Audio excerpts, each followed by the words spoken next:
তাপপ্রবাহের কারণে আম চাষিদের চাপের মুখে জেলা প্রশাসনের জরুরি সভায় সাতক্ষীরার ব্র্যান্ড হিমসাগর আম সংগ্রহের ক্যালেন্ডারে পরিবর্তন আনা হয়েছে। আজই গাছ থেকে সংগ্রহ করা হচ্ছে সুস্বাদু হিমসাগর আম।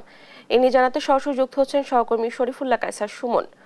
সুমন, আশানুরূপ ফলন হয়েছে কিনা জানাবেন, দাম নিয়ে বাগানীরা কি বলছেন?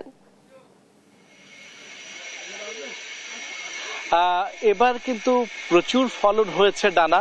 সাতক্ষীরা সদরের যে আম সেই আমের জন্য অপেক্ষা করে থাকে সাতক্ষীরা সহ বিশ্বের সব জায়গায়, কারণ বাংলাদেশের যে আম পাকে সেটি ভৌগোলিক কারণে সাগর নিকটবর্তী হয়, সেটি সাতক্ষীরাতে সবার আগে আমটি পাকে, যার ফলে এই আম দেশ এবং দেশের বাইরের বাজারগুলোতে চলে যায়। আপনি জানেন যে সাতক্ষীরার আম ক্যালেন্ডার অনুযায়ী 20 তারিখ 20 মে তারিখ ছিল আম পাড়ার, কিন্তু সেই দিনপঞ্জিকা গতকাল রাতে পরিবর্তন হয়ে সেই আম কিন্তু আজকে পাড়ার হিমসাগর, যেটি সাতক্ষীরার ব্র্যান্ড, সেটি পাড়ার উদ্বোধন কিন্তু করা হচ্ছে এবং উদ্বোধন করছেন সাতক্ষীরার কৃষি কর্মকর্তা মনির হোসেন। তিনি হচ্ছে এখানে কৃষকদের নিয়ে, আম চাষিদেরকে নিয়ে এখানে তিনি আমপাড়া হিমসাগর আমপাড়ার যে আনুষ্ঠানিকতা, সেই আনুষ্ঠানিকতা করছেন। আমি একটু কথা বলছি আম চাষি এবং কৃষি কর্মকর্তার সাথে, দুইজনের সাথে একটু কথা বলার চেষ্টা করছি। কেমন হয়েছে এবার আম? আম খুব সুন্দর হয়েছে, আপনার সব গাছে আম হয়েছে ভালো। হ্যাঁ হ্যাঁ। আচ্ছা, এবার তো যে কোনো বারের থেকে তুলনায় এবার অনেক ভালো আম হলো। এবারের এই যে ভালো হয় এবং তারিখ পরিবর্তনের যে বিষয়টা আপনার কাছে একটু জানতে চাই। ধন্যবাদ।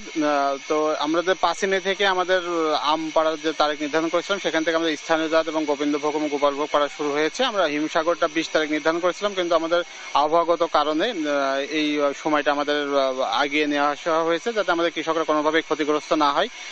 তো তারপরেও আমাদের কৃষকদের নির্দেশনা দেওয়া আছে পরিপক্ক আম পাড়ার। আমাদের যেহেতু হিমসাগর আমাদের একটা ব্র্যান্ডিং আম, সারা বিশ্বব্যাপী এর চাহিদা রয়েছে, কৃষকরা সেইভাবে আমগুলো বাজারজাত করবেন। তো বিভিন্ন সময় আবহাওয়াগত কারণে আমরা এই তারিখগুলো সবসময় এটা পরিমার্জন করা হয়।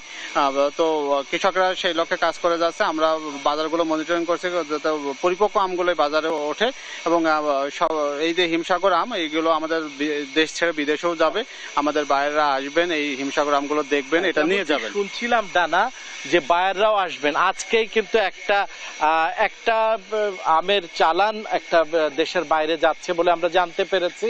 আর আনুষ্ঠানিকতা করলেন এই যে হিমসাগর আম পাড়ার যে আনুষ্ঠানিকতা, সেটি কৃষি কর্মকর্তা মনির হোসেন, তিনি কিন্তু সেই আনুষ্ঠানিকতার মধ্য দিয়ে এটি হলো। অনেকটা অনাড়ম্বর হলেও এই হিমসাগরের প্রতি যে চাহিদা মানুষের, সেই চাহিদার জায়গা থেকে এটির প্রত্যাশা এবং ব্যাকুলতা, এটা দীর্ঘ সময় ধরে অপেক্ষায় থাকায়, বছর জুড়ে অপেক্ষায় থাকা হয় যে সাতক্ষীরার হিমসাগর কবে আসবে। তা সেই আজকে সেই হিমসাগরটি এলো এবং মানুষের যা আগ্রহ, সেই আগ্রহের জায়গাটি পূরণ হলো, আকাঙ্ক্ষার জায়গাটি পূরণ হলো। এই ছিল সাতক্ষীরার পরিবর্তিত আম ক্যালেন্ডারের যে তারিখ অনুযায়ী 5 দিন এগিয়ে এসে আজকেই হিমসাগরের আম পড়ার যে সুখের খবর, সেটির সর্বশেষ ডানা।